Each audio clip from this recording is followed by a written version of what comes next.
रातभरि भिजाएर राखेको प्याजको बिउ हो। हजुरहरूले पनि आफ्नो करेसा बारीमा प्याजको बेर्ना राख्न खोज्नु भएको छ भने तपाईले पनि सबैभन्दा पहिला यो प्याजको बिउलाई रातभरि भिजाएर राख्नुपर्छ। भिजिसकेपछि यसरी एउटा कुनै कपडा लिने, यो चाहिँ कटनको कपडा हो। त्यसमा चाहिँ यो बिउलाई चाहिँ यसरी पानी सबै फिल्टर गरिदिने। फिल्टर गरिसकेपछि यो पानी जति तल गयो र बिउ जति सबै यो कपडामा आउँछ। अब बिउ जति सबै यो कपडामा आइसकेपछि यसलाई चाहिँ बाँधेर झुन्ड्याइदिने। यस्तो किन गरेको भने अहिले छर्ने बेलामा पानी भयो भने एकै ठाउँमा डल्लो पर्छ, राम्रोसित हुन्न। यसरी तपाईले झुन्ड्याइदिँदाखेरि यसको पानी जति सबै सुक्छ र यसलाई छर्न चाहिँ सजिलो हुन्छ। प्याजको बेर्ना राख्ने ठाउँलाई खनिसकेपछि त्यसलाई मजाले सम्याउन पर्छ। यसरी मसँग यो सम्याउन मिल्ने खालको यो मैले बनाएको छु। मैले यसले चाहिँ यसरी सम्याउँछु पहिला। त्यसरी तपाईले पनि सम्याउन सक्नुहुन्छ।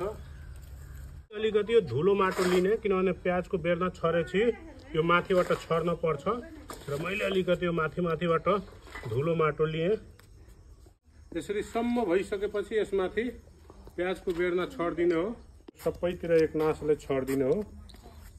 यसरी तपाईले पनि छर्न सक्नुहुन्छ। यो भ्याइयो। यो छरिसकेपछि के गर्ने भने यो जुन माटो मैले धुलो निकालेको थिएँ, यो धुलो माटो पनि यसको माथिबाट छर्दिने हो। यसरी सबैतिर एक नासले माथिबाट माटो हाल्दिने। ल सबैतिर मेरो माटो भइसकेर छ। अनि बिउ जति सबै माटोले छोपिन्छ, हल्का माथिबाट माटो हुन्छ अनि सबै बिउ मजाले उम्रिन्छ, केही समस्या हुँदैन।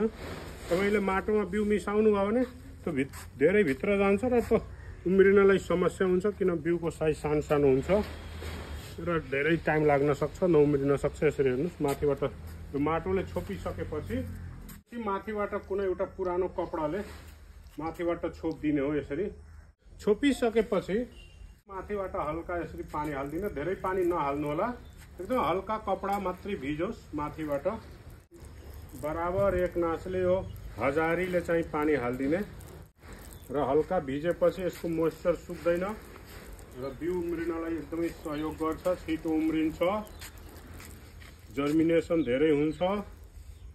यहाँ सबतिर मजाले पानीले भिजाइदिने। आज 4 दिनपछि यो मैले प्याजको बेर्ना राखेको थिएँ। यो प्याजको बेर्ना लगभग उम्रिने बेला भइसकेछ र यसमाथिको कपडा हटाइदिने। यो आज 5-6 दिन भइसकेको प्याजको बेर्ना यहाँ हेर्न सक्नुहुन्छ। सबै उम्रिरहेछ, सबै लगभग उम्रिसकेको छ। यसरी हजुरहरूले पनि आफ्नो करेसा बारीको लागि प्याजको बेर्ना आफै राखेर उमार्न सक्नुहुन्छ। हस्त साथीहरू, फेरि अर्को भिडियोमा भेटौँला। धन्यवाद।